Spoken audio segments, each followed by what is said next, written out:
Welcome. In this short tutorial, I'll be showing you how to find duplicates in Airtable. All right.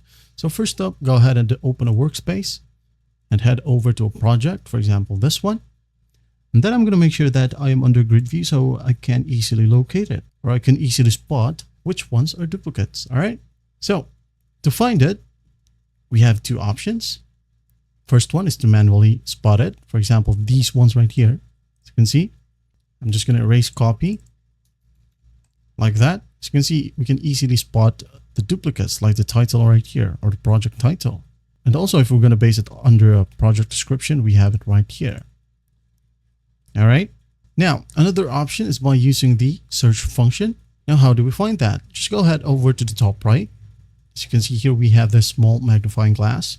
Just go ahead and tap on it. Now it says here, find in view. Again, this is our view, the grid view. Kanban is view as well as Gantt.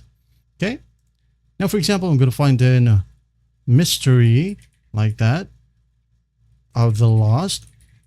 Okay.